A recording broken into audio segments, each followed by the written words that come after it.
A 12-year-old girl, armed with nothing but a hammer and a dream, outsmarted the world's top engineers and rewrote history. In the rusted silence of an old scrapyard, a 12-year-old girl named Abigail Jensen spent her days piecing together engines from discarded parts. To her, broken machines weren't junk. They were puzzles waiting to be solved. She had inherited more than tools from her late grandfather, a mechanic forced out of the very company that once thrived on his brilliance. One scorching September afternoon, a sleek limousine rolled into the scrapyard, stranded and desperate. Inside sat a powerful CEO, moments away from losing a multimillion-dollar deal. No one could have predicted what happened when Abigail walked over, her cap pulled low, grease on her hands, and said quietly, "I can make it work." Just before we dive in, let us know in the comments where you're watching from today. We love seeing how far these stories reach. And make sure you're subscribed so you don't miss tomorrow's special video. Now let's jump back in. Enjoy the story. A girl with hair like fire stood alone in a field of giants. The graveyard of forgotten machines was her playground, her university. And today, she would find the heart of her own creation. The September sun beat down on the endless rows of rusted metal at Miller's scrapyard. It was a place of endings, a place where cars and trucks and tractors came to die. For 12-year-old Abigail, it was a place of beginnings. Her red hair, a fiery beacon in the dusty landscape, was tucked under a worn baseball cap. Her small hands, calloused and smudged with grease, moved with a practiced confidence as she sorted through a bin of discarded engine parts. She was looking for something specific, a particular kind of alternator, one that could handle the power output of the engine she was building in her grandfather's old shed. It was an engine unlike any other, a design born from her own imagination and the tattered notebooks her grandfather had left behind.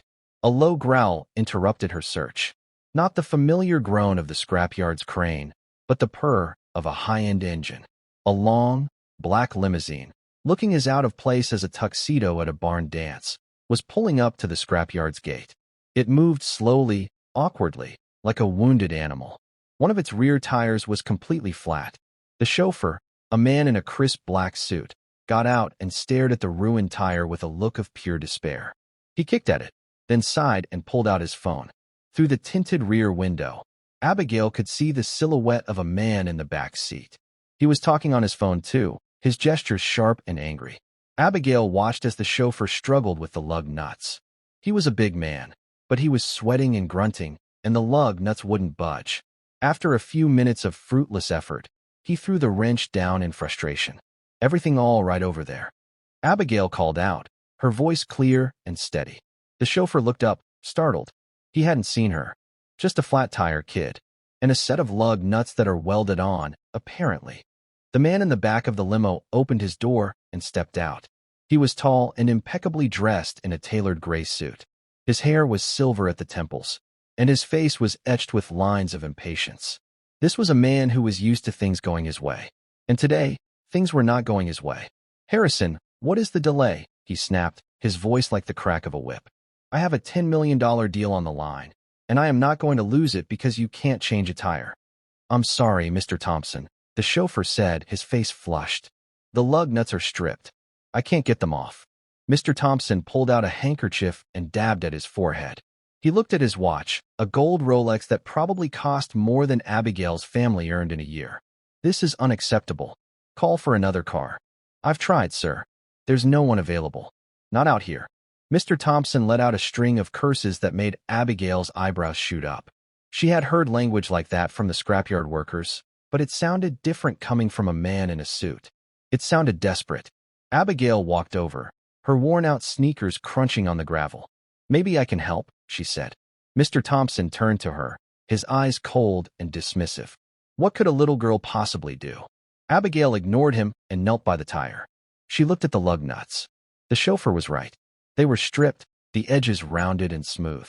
A wrench wouldn't be able to get a grip. "You're trying to turn it the wrong way," she said simply. The chauffeur, Harrison, looked offended. "I've been changing tires since before you were born, little girl." "Maybe," Abigail said, "but you're not looking at it right." She pointed to the lug nut. "See the way the metal is sheared? You're tightening it, not loosening it. Someone probably put them on with an impact wrench, and they over-torqued it." She stood up and looked at Harrison. Do you have a hammer and a chisel in your toolkit? Harrison looked at Mr. Thompson, who gave a slight, irritated nod. The chauffeur retrieved the tools from the trunk. Abigail took the hammer and chisel. This might scratch the rim a little, she said. Mr. Thompson scoffed. At this point, I don't care if you take a blowtorch to it. Just get it off. Abigail placed the tip of the chisel against the edge of the lug nut. With a few sharp taps of the hammer, she created a small groove. Then, she angled the chisel and gave it a solid whack. The lug nut moved.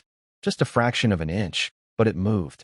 She repeated the process on the other lug nuts. Within 5 minutes, all of them were loose. Harrison stared at her, his mouth hanging open. Mr. Thompson was silent, his arms crossed over his chest. His expression was no longer dismissive. It was intrigued. With the lug nuts loose, changing the tire was a simple matter. Harrison had the spare on in no time. As he was tightening the last lug nut, Mr. Thompson turned to Abigail. That was impressive, he said, his tone softening slightly. Where did a girl like you learn to do that? My grandpa taught me, Abigail said, wiping her greasy hands on her jeans. He was a mechanic. The best there was. What's your name? Abigail. Abigail Jensen. Mr. Thompson's eyes widened almost imperceptibly. He knew that name. Jensen. It had been a long time, but he remembered. A flash of a memory, a name on a list. A list of employees to be terminated. Your grandfather, did he work at Thompson Aeronautics? Abigail's face lit up. You knew him? He worked there for 30 years. He loved that place. He used to say the engines they built there were works of art. Her smile faded. Then they laid him off. Mr. Thompson looked away, a flicker of something uncomfortable in his eyes. Yes, I remember. A great mechanic. He cleared his throat. Well, Abigail Jensen, you have saved me a great deal of trouble today. He reached into his pocket and pulled out a thick wad of cash. He peeled off a $100 bill and held it out to her. Abigail looked at the money, then back at him. She shook her head. No, thank you, sir. My grandpa taught me that you help people because it's the right thing to do, not because you expect to get paid. Mr. Thompson was taken aback. He was used to people who would do anything for money. This little girl, with her grease-stained hands and her unwavering principles, was a complete anachronism. At least let me give you a ride home, he said. It's the least I can do. Abigail hesitated. She was supposed to be looking for an alternator, but the sun was starting to dip below the horizon, and her house was a long walk from the scrapyard. Okay, she said. I guess that would be all right. The inside of the limousine was like a spaceship. Plush leather seats, a television, a small refrigerator. Abigail had never seen anything like it. She sat on the edge of the seat, careful not to get any grease on the expensive leather. So, Mr. Thompson said, as the car pulled away from the scrapyard, you like to build things? Yes, sir, Abigail said. I'm building an engine. A new kind of engine. Mr. Thompson smiled, a patronizing, adult smile. Oh, really? And what does this new engine do? It's a hybrid, Abigail said, her voice filled with an excitement that she couldn't contain. It runs on gasoline, but it also has an electric motor. But the way it switches between the two, that's the new part. It's seamless, and it's twice as efficient as anything on the market. Mr. Thompson's smile faded. He was an engineer by training. He had built his company from the ground up on a single, revolutionary engine design. He knew what he was talking about when it came to engines. And what this little girl was describing, it was the holy grail of automotive engineering. Something his own team of world-class engineers had been trying and failing to achieve for years. That's ambitious, he said, choosing his words carefully. My grandpa started the design, Abigail said. He was working on it when he passed away. He left me his notebooks. I'm just trying to finish it for him. The limousine drove through the part of town that Mr. Thompson usually only saw from the window of his helicopter. The houses were small and close together, with peeling paint and sagging porches. Abigail directed Harrison to a small, neat house at the end of a quiet street. It was a modest house, but the small front yard was filled with blooming flowers, and a freshly painted American flag hung from the porch. A woman came out of the house as the limousine pulled up. She was wiping her hands on an apron, a worried expression on her face. Abigail, I was getting so worried. Where have you been? I'm sorry, Mom, Abigail said, climbing out of the car. I was at the scrapyard, and then Mr. Thompson's car broke down, and I helped him fix it, and he gave me a ride home. Abigail's mother looked at the limousine, then at Mr. Thompson, her eyes wide with a mixture of awe and suspicion. Mr. Thompson got out of the car and extended his hand. "Ma'am, I'm Charles Thompson. Your daughter is a remarkable young lady. She got us out of a real jam." "It's an honor to meet you, sir," Abigail's mother said, her voice a little shaky. "I'm Mary Jensen. Please, won't you come in for a glass of iced tea? It's the least I can do to thank you for bringing Abigail home safely." Mr. Thompson was about to refuse. He had a meeting to get to, a $10 million deal.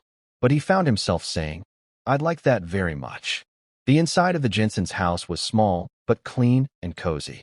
The furniture was old, but well cared for. On the mantelpiece, there was a photograph of a man in a military uniform, his chest covered in medals. He had a kind, smiling face and Abigail's fiery red hair. "Is that your grandfather?" Mr. Thompson asked, pointing to the photograph. Abigail nodded. "That's him. He was a hero. He fought in Vietnam." "I see that," Mr. Thompson said, his eyes on the medals. He recognized the silver star, the bronze star, the purple heart. This man was more than just a hero. He was a legend. Mary brought in a tray of iced tea and cookies. "Abigail told me you knew her grandfather," she said. "He was one of our best mechanics," Mr. Thompson said, a lump forming in his throat. "A true artist with an engine. He loved that job," Mary said, her voice tinged with sadness. "It broke his heart when they let him go. He was never the same after that." The conversation was stilted and awkward.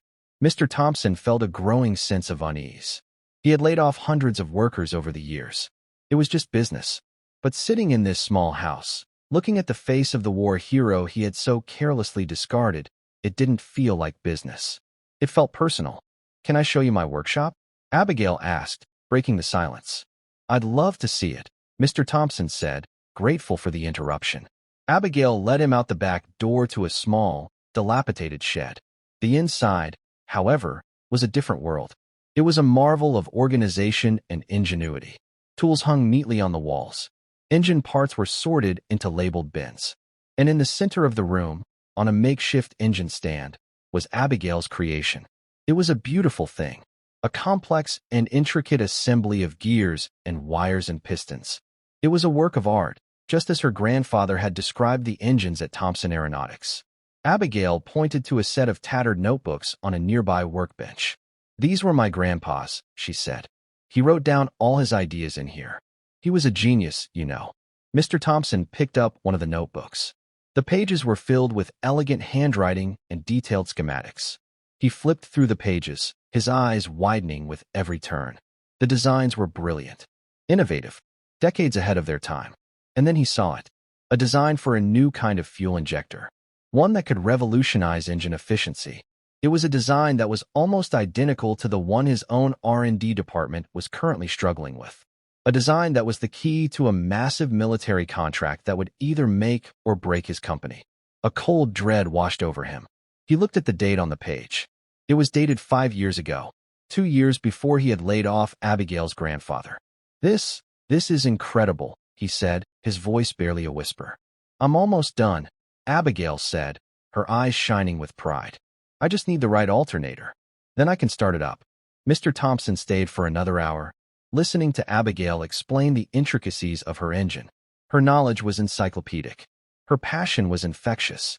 He had PhD engineers on his payroll who didn't have half her understanding of the complex interplay of mechanics and physics. As he was leaving, he turned to Mary. "Your husband, what does he do?" Mary's face fell. "He was a machinist at the auto plant. They closed down last year. He's been looking for work, but it's hard, especially at his age." Mr. Thompson nodded slowly. He felt the weight of his own decisions, the long shadow they cast on the lives of people he had never even met. He got back in his limousine and told Harrison to drive. He had missed his meeting. The $10 million deal was probably lost. But he didn't care. His mind was racing. He was thinking about Abigail, about her grandfather, about the notebooks filled with brilliant, forgotten ideas. The next day, Mr. Thompson called an emergency meeting with his top engineers. He walked into the boardroom and threw a set of files on the table. "This is the XT-7, he said, his voice grim. "Our new engine for the military drone contract. It is also, at the moment, a $50 million paperweight." The engineers shifted uncomfortably in their seats. They had been working on the XT7 for 2 years. It was the most complex engine they had ever designed, and it was a complete failure. It kept overheating. The fuel efficiency was abysmal, and no one could figure out why. The deadline for the contract is in 1 week, Mr. Thompson said. If we don't deliver a working prototype by then, we lose the contract. And if we lose the contract, we lose the company. He paced the room, his hands clasped behind his back. I have spent the last 24 hours reviewing every schematic, every test result, and I have come to the conclusion that we are missing something fundamental. He stopped and looked at his lead engineer, a brilliant but arrogant man named Peterson. Peterson, what is the core of the problem? Peterson cleared his throat. Sir, the problem is in the fuel injection system. The pressure is unstable. We've tried a dozen different designs, but nothing works. And you have no solution? Peterson shook his head. No, sir. Not in a week. We need more time. 6 months, maybe a year. We don't have 6 months, Mr. Thompson said. We have 1 week. He walked to the head of the table and sat down.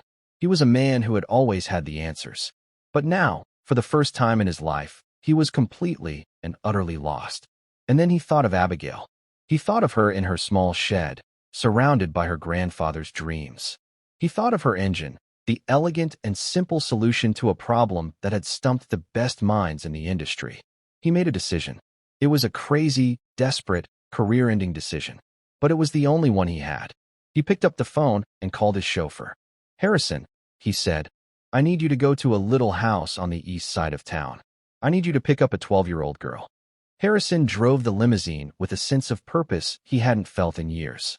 Usually, his job was a monotonous cycle of driving Mr. Thompson from one high-stakes meeting to another. He was a silent observer of a world of wealth and power that was utterly alien to him. But this trip was different. This was personal. He had seen the look in the little girl's eyes, the quiet confidence, the spark of genius. He had a feeling that he was about to witness something extraordinary. He pulled up to the Jensen's small house and honked the horn twice, just as Mr. Thompson had instructed. A moment later, Abigail came running out, her red hair flying behind her. She was wearing a clean pair of overalls and carrying a small, well-worn toolbox. Her mother followed close behind, her face a mask of anxiety. Abigail, are you sure about this? Mary asked, wringing her hands. You're just a child. These are important people. It's okay, Mom, Abigail said, her voice calm and reassuring. It's just an engine. A big, complicated one, but still just an engine. I can do this. She gave her mother a quick hug and then climbed into the back of the limousine. Harrison watched them in the rearview mirror. The love and trust between the mother and daughter was a palpable thing. It was a world away from the cold, transactional relationships he was used to witnessing in the back of his car. The drive to Thompson Aeronautics was a blur of highways and office parks. Abigail stared out the window, her eyes wide with wonder. She had dreamed of this place, of seeing the legendary engines her grandfather had helped build. And now, she was about to walk through its doors, not as a visitor, but as a consultant. They pulled up to a massive, gleaming building of glass and steel. The words, Thompson Aeronautics, were emblazoned across the front in giant, silver letters. Harrison led Abigail through the lobby, a cavernous space with a polished marble floor and a ceiling that seemed to go on forever. A sleek, silver drone, the company's flagship product, was suspended from the ceiling, a silent testament to the power and innovation that was housed within these walls. They took an elevator to the top floor, to the executive wing. The doors opened onto a hushed corridor lined with offices. At the end of the corridor was a set of double doors. Harrison pushed them open, and they stepped into the boardroom. The room was filled with men in suits. They were all standing, their faces a mixture of curiosity and disbelief. At the head of the table, Mr. Thompson sat, his hands steepled in front of him. Gentlemen, he said, his voice ringing with an authority that commanded instant attention. This is Abigail Jensen. She is here to help us with the XT7. A murmur of surprise went through the room. The men looked at Abigail, then at each other. They were the best engineers in the world. They had degrees from MIT and Caltech. They had built engines that had powered fighter jets and rockets. And now, they were being asked to put their faith in a 12-year-old girl in a pair of overalls. Peterson, the lead engineer, stepped forward. He was a tall man with a thin, cruel mouth, and a condescending smile. "With all due respect, sir," he said, his voice dripping with sarcasm, "what is this child going to do that we haven't already tried?" Mr. Thompson's eyes narrowed. "This child, as you call her, fixed my limousine with a hammer and a chisel after your highly paid chauffeur gave up. She has more practical knowledge in her little finger than you have in your entire overeducated brain. So I suggest you listen to what she has to say." Peterson's face flushed with anger, but he said nothing. He stepped back, his arms crossed over his chest, a look of sullen resentment on his face. Abigail, for her part, was unfazed. She had dealt with men like Peterson her whole life. Men who underestimated her, who dismissed her because of her age and her gender. She knew that the only way to win their respect was to prove them wrong. She walked to the table and looked at the schematics for the XT7 that were spread across its surface. She studied them for a long moment, her eyes tracing the intricate lines and curves. It was a brilliant design, but she could see the flaw immediately. It was a small thing, a detail that was easy to overlook. But it was the key to the whole problem. "Your fuel injector is too complex," she said, her voice clear and confident. "You have too many moving parts. It's creating a chaotic feedback loop. That's why the pressure is unstable." The engineers looked at each other, their expressions a mixture of confusion and dawning realization. They had been so focused on the big picture, on the complex equations and the sophisticated computer models, that they had missed the simple, elegant solution that was staring them in the face. "What do you suggest?" Mr. Thompson asked, his voice quiet, almost reverent. "You need to simplify the design," Abigail said. "Go back to basics. A single, direct injection system. And you need to change the material you're using for the nozzle. You're using a titanium alloy. It's too brittle. It's cracking under the pressure. You need to use a tungsten carbide composite." She pointed to a specific point on the schematic. "And this is the real problem. You have a resonant frequency in the fuel line. It's creating a vibration that's throwing the whole system out of whack. You need to add a dampener right here." There was a stunned silence in the room. The engineers stared at the schematic, then at Abigail. It was so simple, so obvious. Why hadn't they seen it? Peterson scoffed. "A dampener? That's it. That's your brilliant solution." "Sometimes the simplest solution is the best one," Abigail said, her gaze steady and unwavering. Mr. Thompson stood up. "I want a prototype of this new design built immediately. Peterson, you will give Miss Jensen whatever she needs. And you will treat her with the respect she deserves. Is that understood?" Peterson nodded, his jaw tight. He was not used to taking orders from a child, but he was also not used to being so thoroughly and completely outmaneuvered. The next few hours were a whirlwind of activity.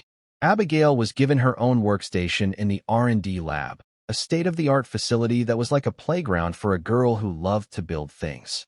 The engineers, who had at first been skeptical and resentful, were now her willing assistants.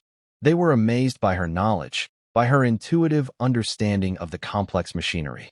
She moved with a confidence and a purpose that belied her years. She worked tirelessly, her small hands moving with a speed and a precision that was breathtaking to watch.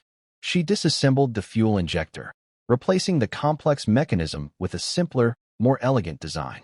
She fabricated a new nozzle from the tungsten carbide composite she had requested, and she installed a small, custom-made dampener in the fuel line. As she worked, she talked. She explained her thought process, her theories, her ideas. She talked about her grandfather, about the lessons he had taught her. She talked about the beauty of a well-made engine, the symphony of moving parts working in perfect harmony. The engineers listened, captivated. They were learning more from this 12-year-old girl in a few hours than they had in years of formal education. They were being reminded of why they had become engineers in the first place. Not for the money or the prestige, but for the love of the craft, for the joy of creation. Mr. Thompson watched from the observation deck, a small, private office that overlooked the lab. He was a man who had built an empire on his own brilliance, on his own ruthless ambition. He had always believed that he was the smartest man in the room.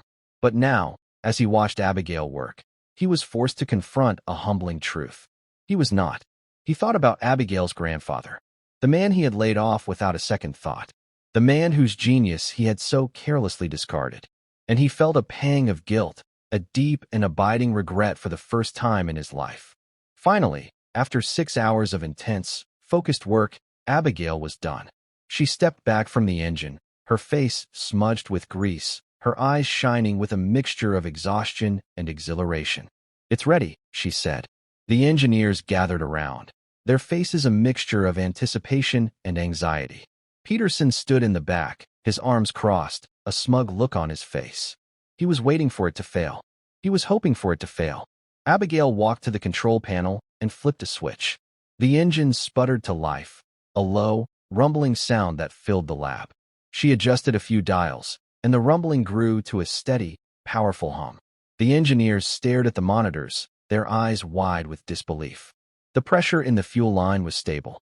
The temperature was holding steady. The efficiency readings were off the charts. It was perfect. It was a work of art. A spontaneous cheer went up in the lab. The engineers were clapping, shouting, hugging each other. They had done it. They had saved the company. Mr. Thompson came down from the observation deck, a wide, genuine smile on his face. He walked over to Abigail and put a hand on her shoulder. "You did it, Abigail," he said, his voice thick with emotion. "You saved us."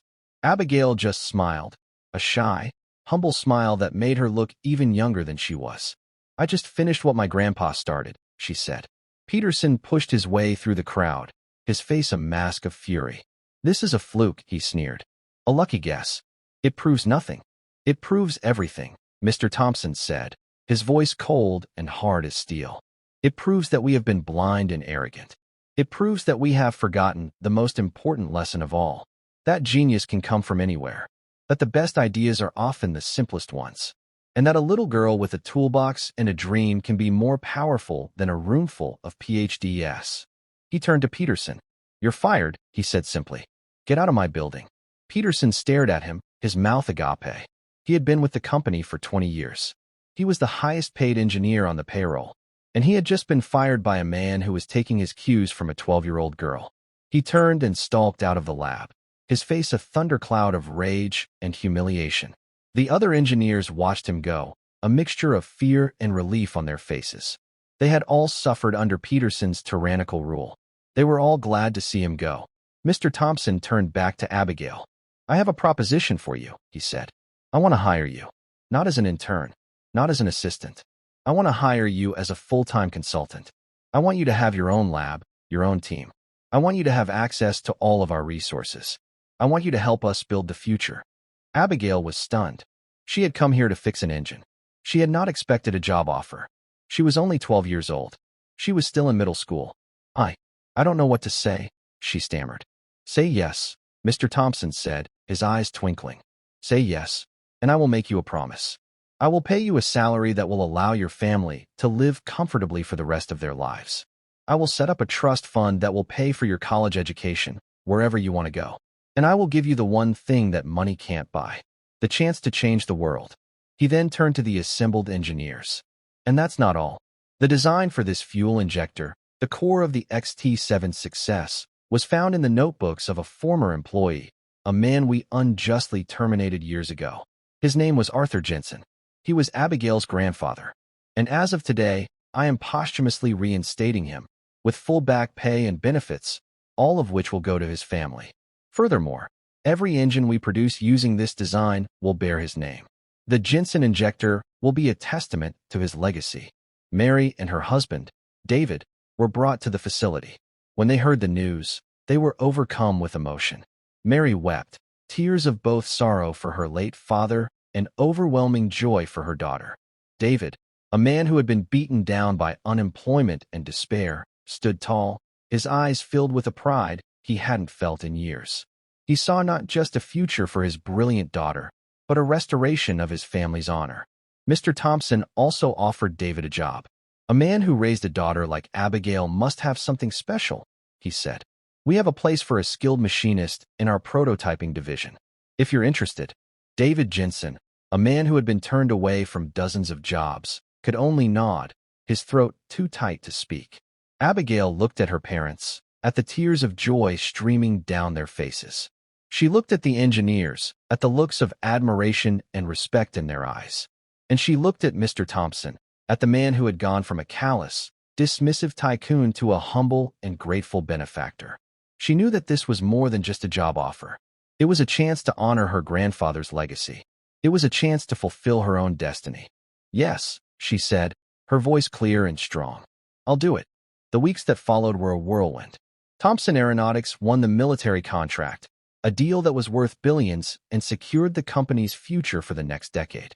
The XT-7 engine, powered by the Jensen injector, was hailed as a marvel of modern engineering.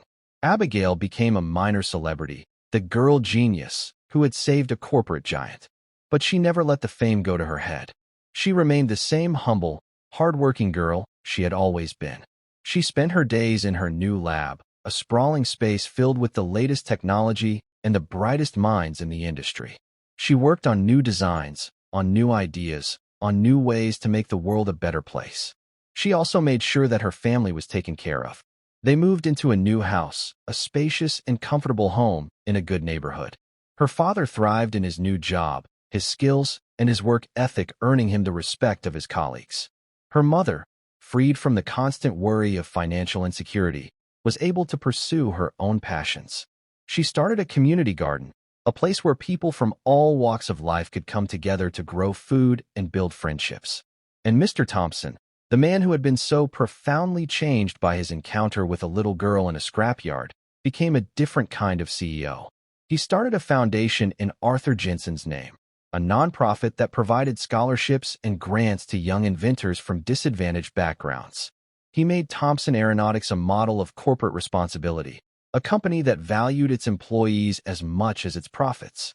One day, about a year after she had started her new job, Abigail was in her lab, working on a new design for a solar-powered engine. Mr. Thompson came in, holding a small, velvet box. "I have something for you," he said. He opened the box. Inside was a gleaming silver star on a red, white, and blue ribbon. It was the company's highest honor, the Thompson Award for Innovation. It had only been given out 3 times in the company's 50-year history. "We usually give this to people at the end of their careers," Mr. Thompson said. "But I think you've earned it." He pinned the medal on her overalls. Abigail looked down at it, then up at him, her eyes shining with tears. "Thank you," she said. "No, Abigail," he said, his voice thick with emotion. "Thank you. You taught me something I had long forgotten. That the most valuable thing in this world is not money or power. It's a good idea, and a good heart." He looked around the lab, at the young engineers who were working on their own projects, their faces alight with the passion and the excitement of creation. He saw the future, and for the first time in a long time, he was not afraid of it. He was hopeful, and it was all because of a little girl with hair like fire, who had stood alone in a field of giants, and had dared to dream of a better world. A world where a broken engine could be fixed, where a broken family could be healed, and where a broken man could be made whole again. The months that followed were a dream. Abigail's lab, officially christened the Advanced Idea Mechanics Division, but known to everyone in the company as Abigail's Sandbox, was a wonderland of technology. Mr. Thompson had spared no expense. It had holographic design tables, state-of-the-art fabrication machines, and a team of engineers handpicked for their talent and their open-mindedness. Her team was a motley crew. There was Hank, a grizzly veteran engineer who had worked with her grandfather and saw the same spark of genius in Abigail. There was Sarah, a young, brilliant software designer who could write code that made machines sing. And there were a half-dozen others, all of whom had quickly learned that Abigail's age was irrelevant. Her mind was a thing of beauty, a symphony of logic and intuition. The initial days were filled with a sense of boundless possibility. Abigail led her team through a series of small but significant victories. They streamlined the manufacturing process for the Jensen injector, increasing its efficiency by another 5%. They developed a new, lightweight composite material that reduced the overall weight of the XT-7 drone by 10 pounds. They even redesigned the coffee machine in the break room, making it brew a perfect cup of coffee in under 30 seconds. No problem was too big or too small for their attention. Life at home was equally transformed. The Jensens moved from their small, rented house to a beautiful, spacious home in a quiet, tree-lined suburb. It had a big backyard for Mary's garden and a 3-car garage that David immediately claimed as his own personal workshop. He was thriving at Thompson Aeronautics, his skills as a machinist finally appreciated. He was no longer a man beaten down by circumstance, but a man who walked with a purpose, his hands creating the prototypes that would shape the future. Mary, too, blossomed. Freed from the constant anxiety of making ends meet, she poured her energy into her passion for gardening.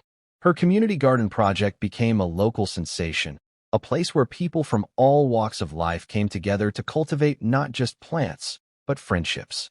The Jensen home, once a place of quiet desperation, was now filled with laughter and the aroma of home-cooked meals. Abigail, however, found herself straddling two different worlds. At the lab, she was a leader, a visionary, a respected colleague. But at home, she was still just a 12-year-old girl. She still had to do her homework, to clean her room, to be home by curfew. It was a strange and sometimes difficult balancing act.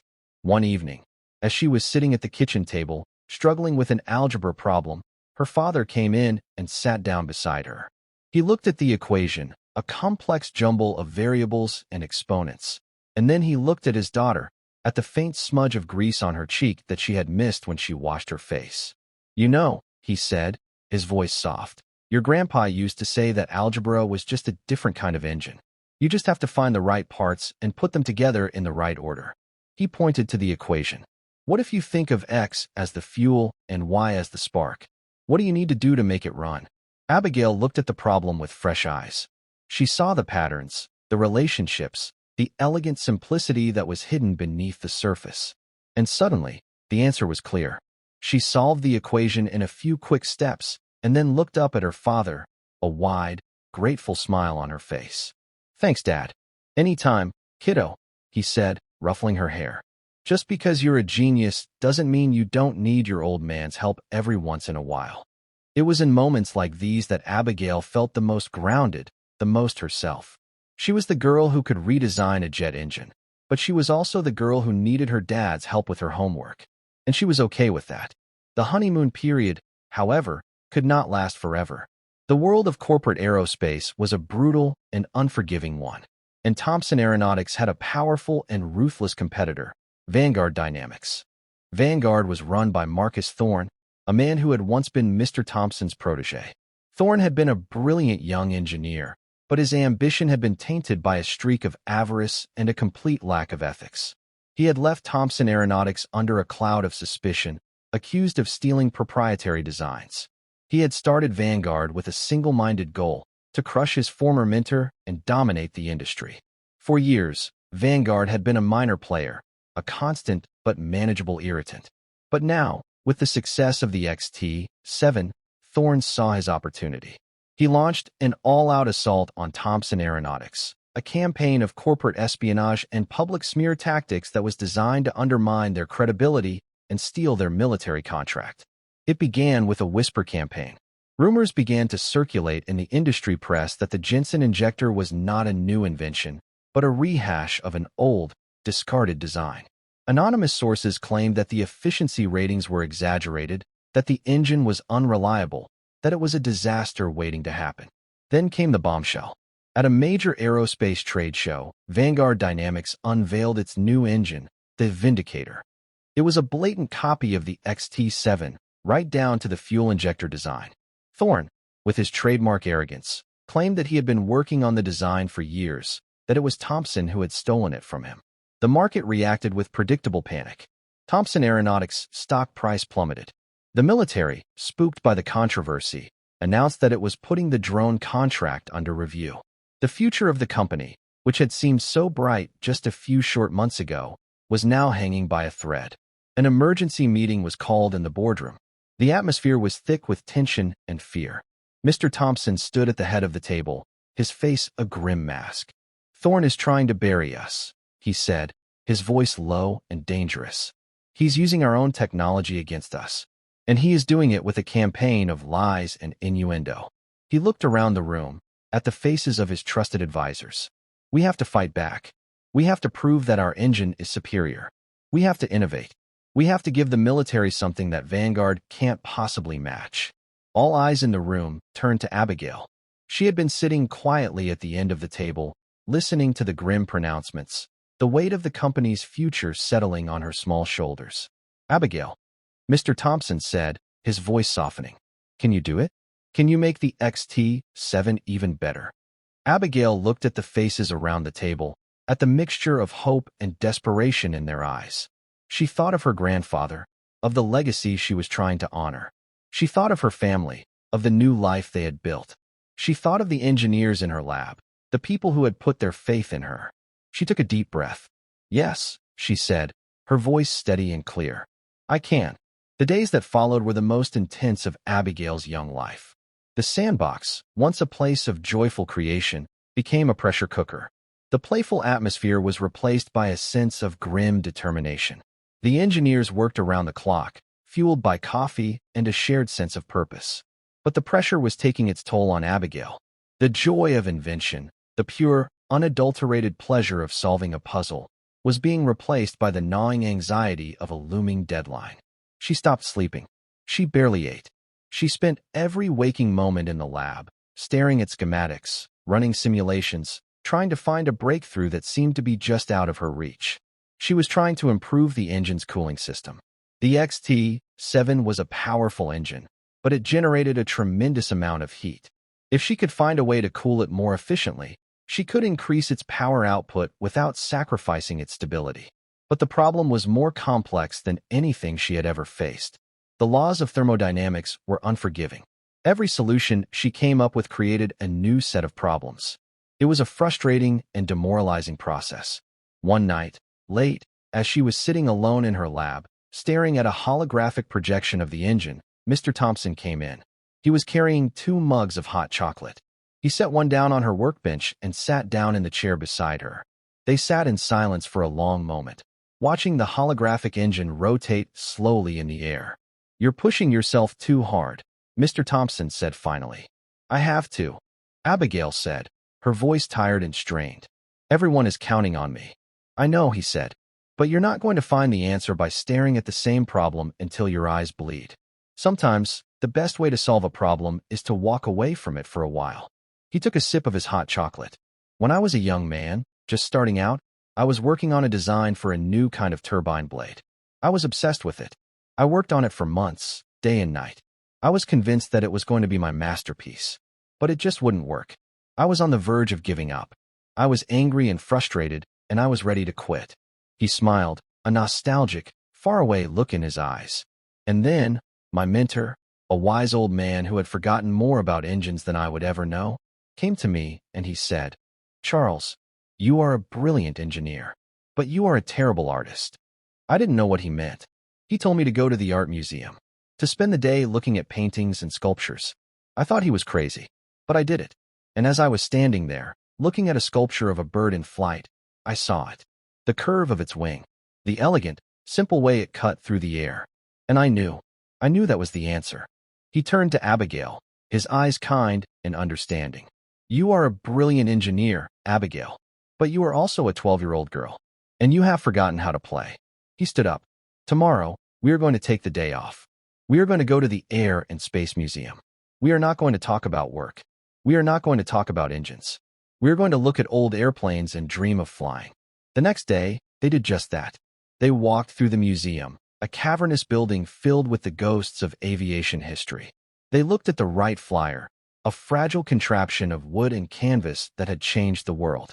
They looked at the Spirit of St. Louis, the silver bird that had carried a lone pilot across the Atlantic. They looked at the X-1, the rocket-powered plane that had broken the sound barrier. Abigail was in heaven. She was not a high-powered consultant. She was not the savior of a billion-dollar company. She was just a kid, looking at airplanes, her heart filled with a sense of wonder and awe. As they were standing in front of a display of a World War II fighter plane, a P-51 Mustang, Abigail noticed something. It was the plane's cooling system. It was a simple, elegant design, a series of small, radiator-like fins that were located on the plane's belly. That's clever, she said, her mind starting to whir. They're using the plane's own slipstream to cool the engine. Mr. Thompson smiled. Sometimes the old ways are the best ways. And that's when it hit her. The breakthrough. The simple, elegant solution that had been staring her in the face all along. She was so excited she could barely contain herself. She grabbed Mr. Thompson's arm, her eyes shining with a brilliance that had been missing for weeks. I've got it, she said. I know how to fix it. They rushed back to the lab. Abigail, her passion and her creativity reignited, gathered her team, and explained her idea. It was a radical departure from their previous designs.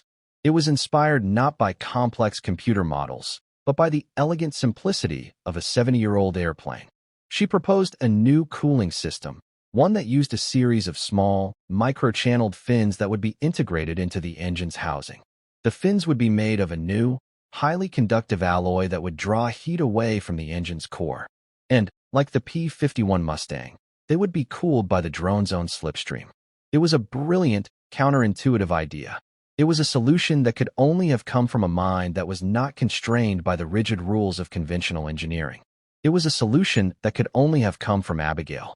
The team worked feverishly for the next 48 hours, turning Abigail's vision into a reality.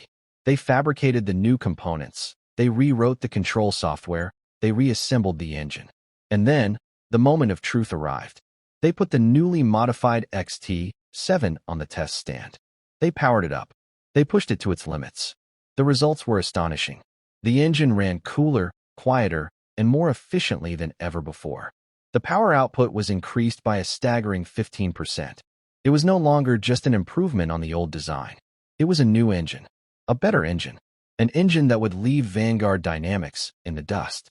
The news of the breakthrough spread through the company like wildfire. The mood of despair was replaced by a sense of euphoria. They had done it.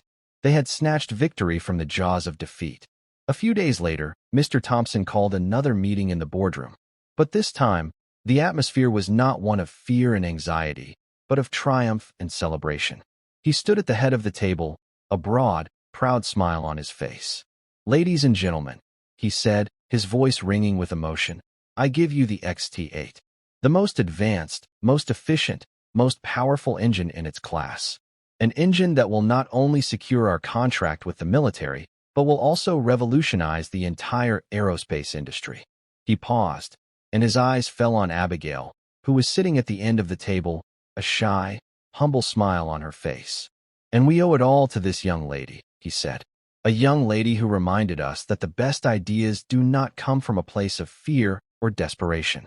They come from a place of joy, a place of wonder, a place of play." He raised his glass. "To Abigail Jensen," he said, "the heart and soul of Thompson Aeronautics." The room erupted in applause.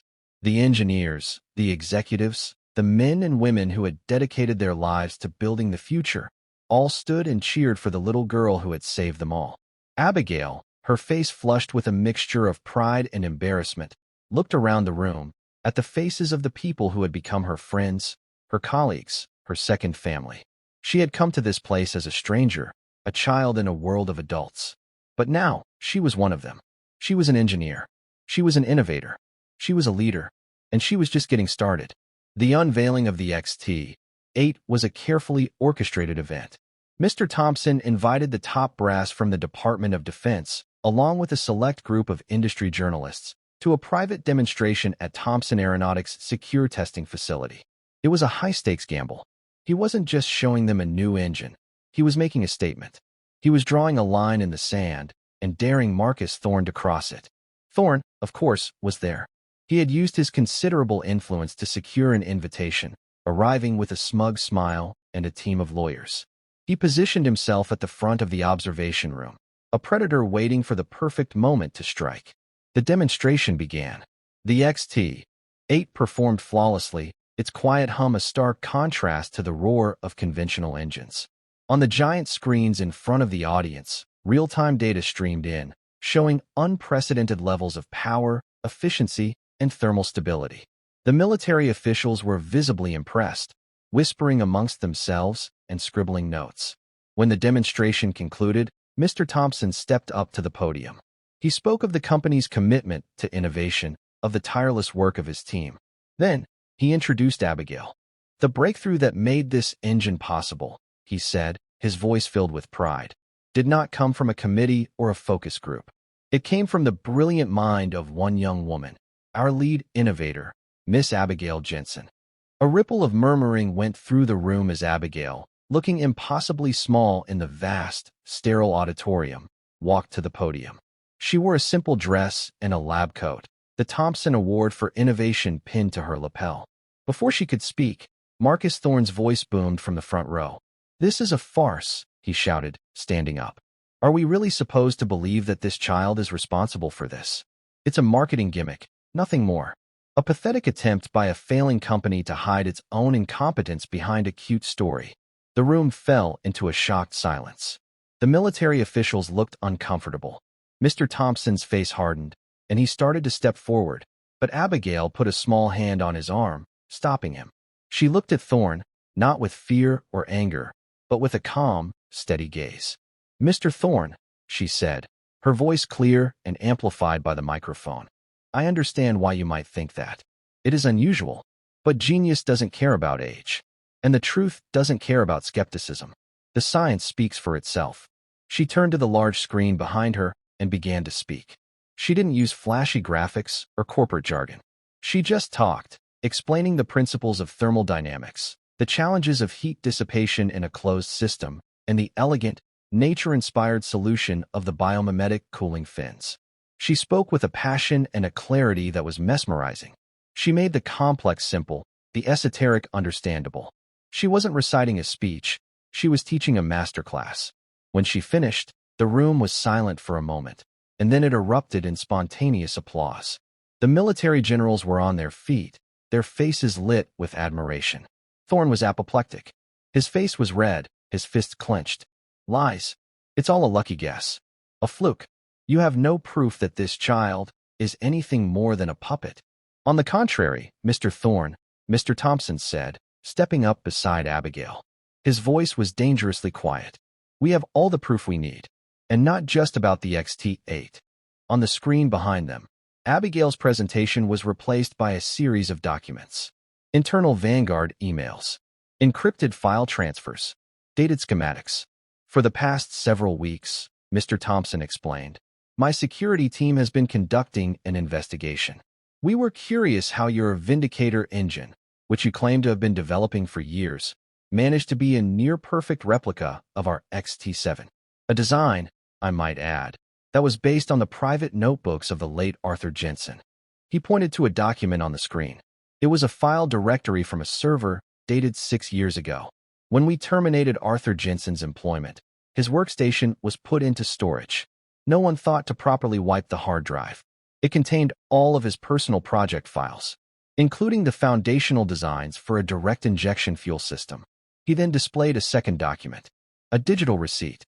"And here is the record of that hard drive being sold as scrap electronics to a shell corporation. A corporation that, with a little digging, we traced back to you, Marcus." Thorne's face went white. He looked like he had been punched in the gut. "You didn't just steal our design," Mr. Thompson said, his voice ringing with righteous fury. "You stole it from a dead man. You stole the legacy of a hero. You built your company on a foundation of lies and theft." He looked out at the audience, at the shocked faces of the generals and the journalists who were now scribbling furiously. "Thompson Aeronautics has its flaws. I have made my share of mistakes. But we are a company that values integrity. We are a company that honors our heroes. And we are a company that will not stand by while a vulture like Marcus Thorne picks the bones of a good man's life's work." The fallout was immediate and catastrophic for Vanguard Dynamics. The military announced a formal investigation. The journalists ran with the story, a sordid tale of corporate espionage and stolen genius that captivated the public. Vanguard stock became worthless overnight. Marcus Thorne, facing a mountain of lawsuits and the possibility of federal prison, disappeared from public life, his empire crumbling into dust. 3 years later, the sun was setting over the Thompson Aeronautics airfield, painting the sky in hues of orange and purple. A new prototype drone, the XT-10, sat on the tarmac, its sleek lines looking like something from the future. It was smaller, faster, and quieter than any of its predecessors, powered by a revolutionary engine that used principles of magnetic containment. A 15-year-old Abigail Jensen stood beside it, her red hair now longer, tied back in a practical ponytail. She was taller, her features having lost some of their childish roundness, but her eyes still held the same fiery intelligence. She was explaining the engine schematics, displayed on a tablet, to a group of a dozen high school students. They were the first recipients of the Arthur Jensen Foundation Scholarship. "The key," she was saying, is to stop thinking about combustion as an explosion and start thinking about it as a controlled energy release. If you can shape the magnetic field just right, you can create a reaction that's almost perfectly efficient. No wasted heat, no wasted energy. The students listened, their faces a mixture of awe and intense concentration. They were kids from all walks of life, from inner-city schools and rural towns, united by a shared passion for taking things apart and putting them back together again. In their eyes, Abigail was more than a mentor. She was a legend. Mr. Thompson watched from a short distance away, a quiet smile on his face. He was older now, his hair completely white, but his eyes were clearer, his posture more relaxed than it had been in years. He had handed over the day-to-day operations of the company to a trusted successor and now spent most of his time overseeing the foundation. He had found that building futures was far more satisfying than building an empire. He walked over to join the group. "Don't let her fool you," he said to the students, his tone warm and avuncular. "She makes it sound easy, but what she's describing is something that physicists have been dreaming about for 100 years. Abigail rolled her eyes, but she was smiling. Her relationship with Mr. Thompson had evolved over the years into something that was part mentor-mentee, part grandfather-granddaughter. He was the one who helped her navigate the complexities of corporate life, and she was the one who constantly reminded him of the boundless power of a curious mind. As the students boarded a bus to take them back to their dorms, Abigail and Mr. Thompson stood in silence for a moment, watching the last rays of sunlight glint off the drone's silver skin. "He would have been proud of you," Mr. Thompson said quietly. "Your grandfather. I think he would have been proud of you, too," Abigail replied. She looked at him. "You didn't have to do any of this. The foundation, the scholarships. You could have just taken the win and walked away." "A few years ago, I would have," he admitted.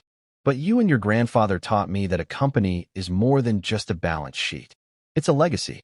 It's about what you leave behind." He looked out at the horizon. Arthur Jensen left behind a legacy of integrity and brilliance. And you, Abigail, are building on that legacy, creating a future that he could only have dreamed of. The ground crew began to prepare the XT-10 for its maiden flight. The hum of its engine was a barely audible whisper, a sound of pure, clean power. It lifted off the ground, not with a roar, but with a silent, graceful ascent, climbing into the twilight sky. They watched it go, a small, silver star against the deepening darkness. It was more than just a machine.